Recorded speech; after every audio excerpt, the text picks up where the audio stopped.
Here now, Republican Congressman Jim Jordan of Ohio, the ranking member of the Oversight Committee. Sir, good to have you with us tonight. Explain to me exactly what you want the Department of Justice to investigate about what happened yesterday. We think, Martha, we think there are at least 6 occasions where, in yesterday's testimony, where Mr. Cohen said things that were not accurate. The biggest one, of course, is the fact that he denied that he ever wanted to work at the White House. He's on tape saying if offered a job at the White House, he'd take it 100%. What difference does that make if he's, if he's embarrassed about it and he doesn't want to admit that he wanted a job? You're not supposed to say things that are not true in front of a congressional committee, particularly when you're the first announced witness of this Congress, and in 2 months you're going to prison for lying to Congress, and then you come in front of Congress and guess what? You don't tell the truth. That is not supposed to be how it operates. So that's the concern. There are other issues we spell out in the letter. The idea that he didn't register as a lobbyist when you have 2 companies you're representing, one from Kazakhstan, one from Korea, a whole host of things that we think are important.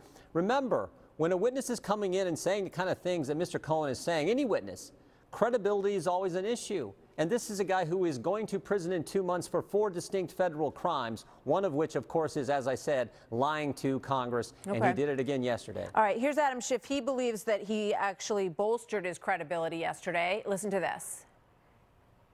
Well, look, there's no question that any witness coming before Congress who has a history where they have been dishonest with Congress comes in with a credibility problem. But at the same time, a lot of what he said today, I think, bolstered his credibility. When people want to make things up, they don't generally do it in a half fashion. What do you think about that? He's delusional. I'm not Mr. Schiff. Well, not Mr. Schiff, but Mr. Cohen. He said that he started the Trump campaign for president with some website he filed.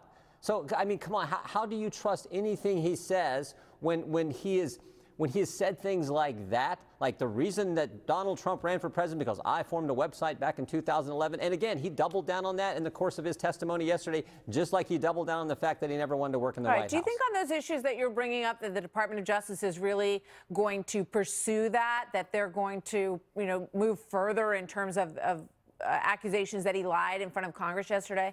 That's a question for Bill Barr in the Justice Department. That's the Attorney General's call. All I know is there were so many inconsistencies. On one hand, Michael Cohen said that he was the president's personal attorney, and yet he wasn't the president's personal attorney. He wasn't on a retainer, and yet he was getting reimbursed for something else. Back and forth. He didn't want to work in the White House because he had his dream job, but he wanted to work in the White House. I don't know what to believe because it's tough to believe a guy who has this record of telling lies in the past, and specifically to the United States Congress. I want to replay one of his sound bites from yesterday, saying that the president did not directly tell him to lie.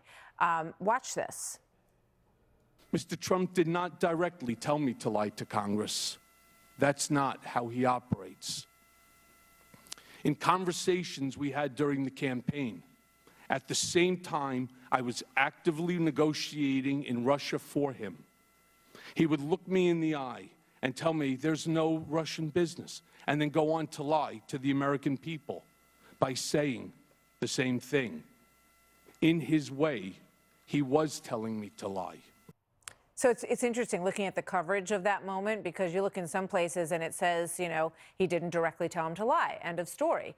Other takes on what happened yesterday say that he said he clearly did tell him to lie, and that was the way that he communicated with him.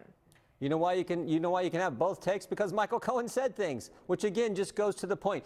Mr. Trump didn't direct me to lie, but he told me to lie. Which one is it, Michael Cohen? I didn't want to be his personal lawyer, but that was my dream job. I didn't want to work in the White House, but if I was offered a job in the White House, I'd take it 100%. I mean, this is the point. This is the point. He's going to prison for lying to Congress. He comes in front of Congress and says he didn't lie, but we have 6 different instances where he said something that was not accurate. So that's the whole point, and that's what we're trying to get across, and that's why Mr. Meadows and I sent the letter to the Attorney General today.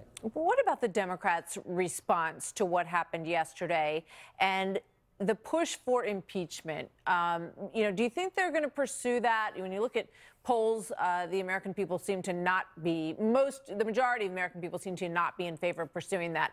But Carolyn Maloney, representative, came out today and, said that she thought that the groundwork was there now.